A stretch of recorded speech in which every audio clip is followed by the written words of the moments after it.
Hi, welcome to my YouTube channel. My name is Frank Iñiguez. I am the ambassador of reading, and today's topic is Mother's Day. Yes, Mother's Day.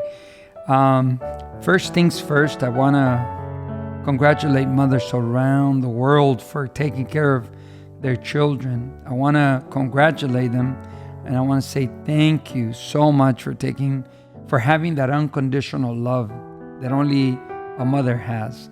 For the most part, when there's a split between couples, for the most part, not always. There are a few men that do keep the children, but for the most part, it's the ladies that keep the children. And I want to say thank you to all those mothers, because today we're celebrating Mother's Day.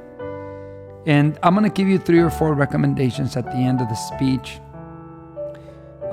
So let me talk about mothers. I've had the privilege of speaking in different arenas, in different states, in different cities.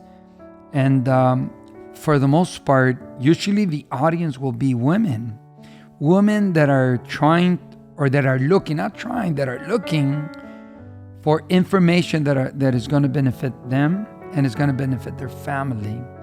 For the most part, it's usually more women than men. And there are a few men, and I congratulate those men, and I thank those men that hang out with their women, looking for better ways for their families and themselves. Thank you so much. However, for the most part, when I speak at schools, it will be 25 women and 2 men. When I speak at bigger audiences, at a company someplace, it's usually 70% women and the rest men. So usually it's the woman that is looking for a better way to do things. So congratulations. And stories, as I always say it, I have a story to tell. I'm going to share about my mother, and if I just talked about my mother, we could probably do a couple of hours. I'll keep it short and to the point. My mother, when way back then, when we were born, I was born in Mexico, and my mother, of course, father and mother lived over there, and my father passed when I was 2. Well, my mother figured out very soon that she wasn't going to make it over there, and she needed to find a better way, and she was willing to risk her life and crossing the border. And she left us with 3 of my aunts. And I have here in my notes, it's women helping women. And those 3 ladies took care of us while my mother came over and found her way and made things work. And in the process, she left my older sister, Esther. And I know probably Elia had something to do with it too. I'm sure she did. But I want to focus on Esther because we all recognized her. She was just a little girl that stayed back with all of us, and she took care of us. And I have here in my notes, women helping women. And I mean, I sometimes think about it and I go, man, it's so incredible how women make things happen. My older sister, which was just a little girl doing work that she wasn't supposed to be doing, and my 3 aunts that didn't have anything to do with us decided to step up, and we caught them. However, as a teacher, I would always see the grandmas taking care of the kids so that the mothers could go out and work and make things happen for them. So it's just really impressive to me how women will step up and do what they have to do to make things happen.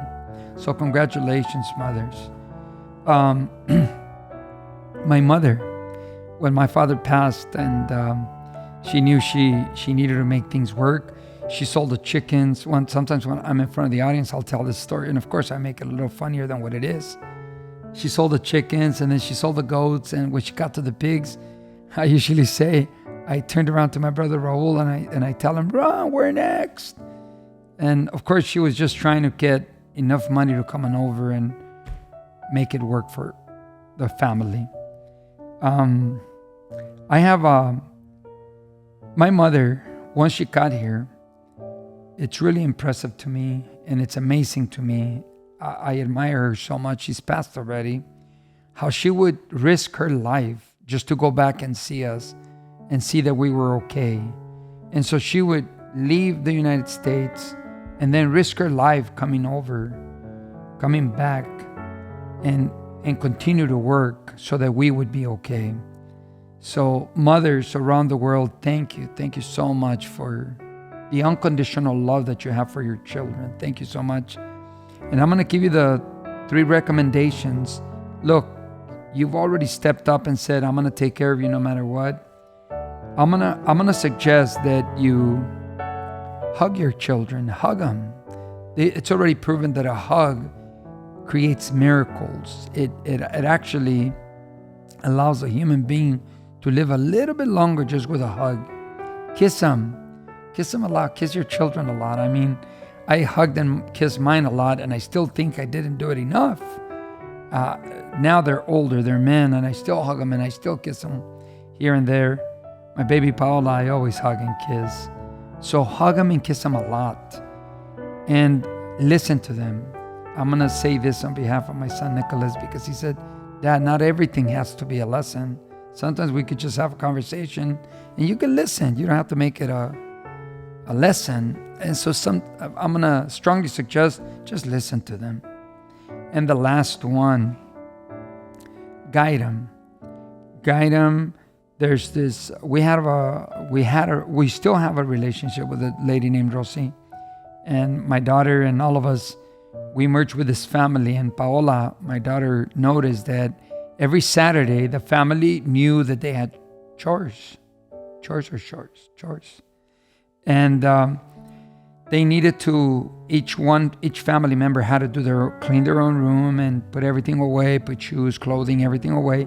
And then they go out into the yard and do something. And at the end of 2 or 3 hours, the whole house was nice and clean. So my recommendation is give them chores. It's okay. It's not going to hurt them. They're going to be fine. And my last one, get a dictionary. It's proven that the human brain, the more vocabulary it has, the better off it is going to be for that human. The brain gets stronger and it expands.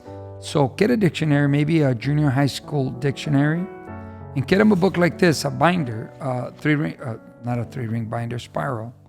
Get them a book like this, and have them fill in the, go down the page, first letter, and then what kind of a word, not letter, first word, and then what kind of a word is it? Is it a noun, an adjective, a verb? And then put the first definition, only the first one, because sometimes there are 3 or 4 definitions. Don't make it hard, make it fun. So they're going to have their own dictionary created by them. It's going to be really cool, and it's going to help them with their vocabulary. And it's already proven that our mind records everything. So it's not for you to test them. It's for them to have it. The brain is going to get stronger and it's going to expand, and they're going to hold all this vocabulary in their brain. They're just going to hold it. So imagine your kid, without even knowing, their brain is going to be expanding, it's going to get stronger, and they're going to have vocabulary. The more vocabulary they have, the more perspectives, the more ability they're going to have to look from perspectives. Rather than be limited, they're going to expand their brain. So those are my recommendations. So just a really quick review. Hug them. Make sure you hug your children a lot. Kiss them. Listen to them and guide them. Guide them through a chore and guide them with a dictionary. It's a choice. You can do whatever you want, of course. And I've already mentioned the story of my mother, and I said thank you to all the mothers around the world. Thank you for their unconditional love towards their children. However, I want to make this time to thank my wife, Patsy Baby, because we've been together for 35 years, I think. Married is 34 or something like that. And you are a wonderful, wonderful mother. And today is Mother's Day. And I want to thank you for sharing those 3 beautiful children.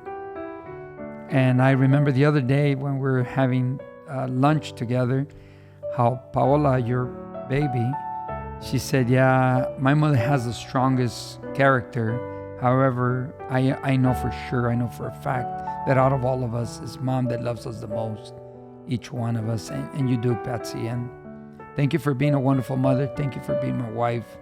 Happy Mother's Day. I wish you the best today and always. It's been fast. It's been very fast. I can't believe it's been so many years that we've been together. So I wish you well. And may we share a lot more years together. And happy Mother's Day. Happy Mother's Day to you and all the mothers around the world.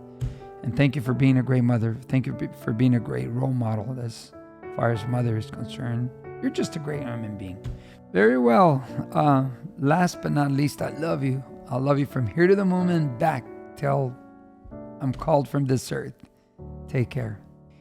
Till next time, your friend, the ambassador of reading, Frank Iñiguez, wishing you well today and always, knowing that you will find and get what you are looking for.